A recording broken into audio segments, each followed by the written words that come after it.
आज की दोनों कहानियाँ आपको डराएंगी भी और सोचने पर मजबूर भी करेंगी कि क्या ऐसा भी हो सकता है।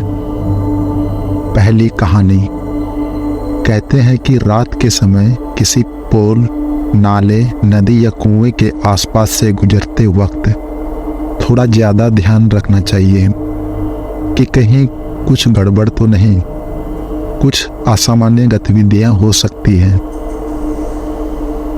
कॉलेज के टाइम अक्सर जैसे पार्टी वगैरह करते थे तो कई बार पार्टियां देर रात तक चलती हैं। ऐसी ही एक पार्टी कुछ मेरे दोस्त भी कर रहे थे। मेरे दोस्त का घर साकेत में था जहां पार्टी कर रहे थे। उन्हीं में से एक दोस्त गाजियाबाद में रहता था। उसे निकलते निकलते देर हो गई थी। रात के करीब 11:15 बजे वह निकला था। उसने थोड़ी सी पी रखी थी, पर उसने सभी को आश्वासन दिया कि वो बाइक को आराम से और ध्यान से ड्राइव करके घर ले जाएगा और घर पहुंचते ही उन्हें फ़ोन करेगा। रात के समय अक्सर ट्रैफिक नहीं होता और जो गाड़ियां भी चलती हैं वो बड़े बड़े ट्रक चलते हैं। मेरे दोस्त को गाजियाबाद जाते वक्त रास्ते में एक पुल मिलता है जो एक गंदे नाले के ऊपर से होकर गुजरता है। वो बड़े ध्यान से बाइक चला रहा था। उसे हल्की हल्की नींद भी आ रही थी। उस पुल के पास पहुंचने से पहले उसे वहां लगे बैरिकेड के पास थोड़ा आगे जाके एक लड़की दिखती है जो मदद मांग रही थी कि कोई उसे उस पुल के पार छोड़ दे, क्योंकि उसे डर लग रहा था उस पुल को अकेले पार करने में। मेरे दोस्त ने अपनी बाइक रोकी। उसे हल्की हल्की नींद भी आ रही थी।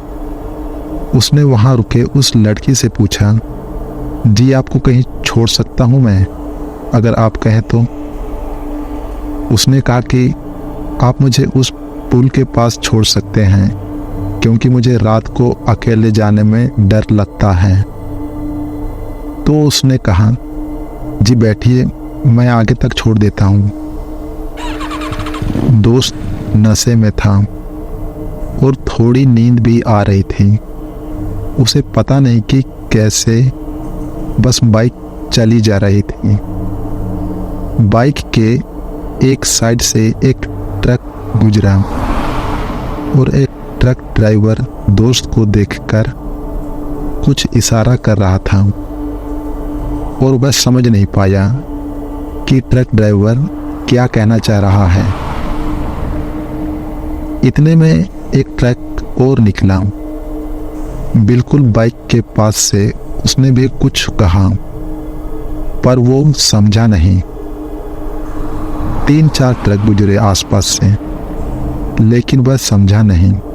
वो बस पूरे ध्यान के साथ हल्की हल्की नींद और नशे में बाइक चलाता जा रहा था।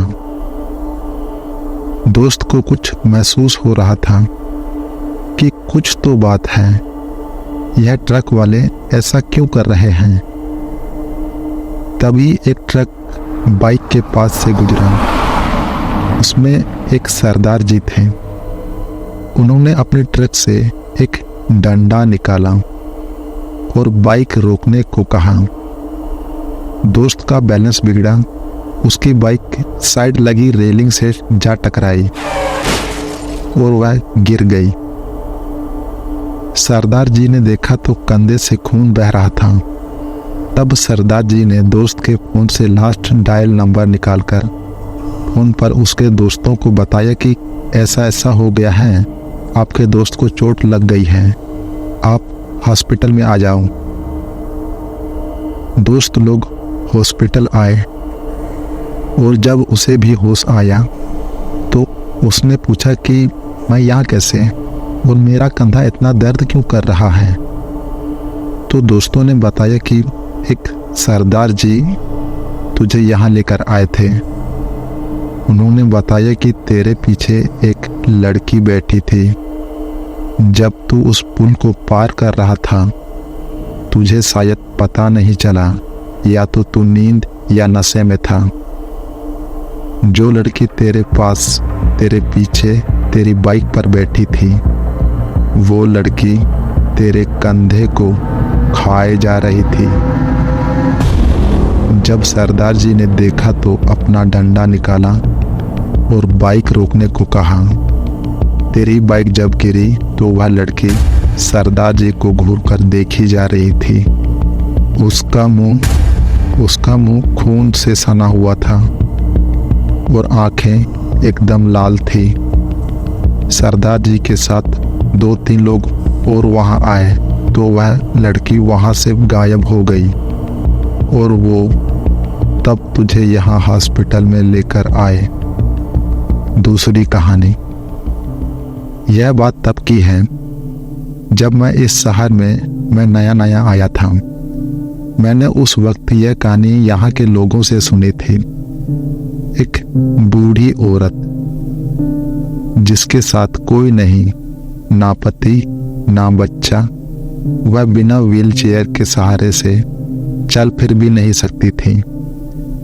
उसके पति की रहस्यमयी मौत के बाद वह किसी ऐसे को ढूंढ रही थी जो उसकी देखभाल कर सके, जो उसके रोजमर्रा के काम में मदद कर सके।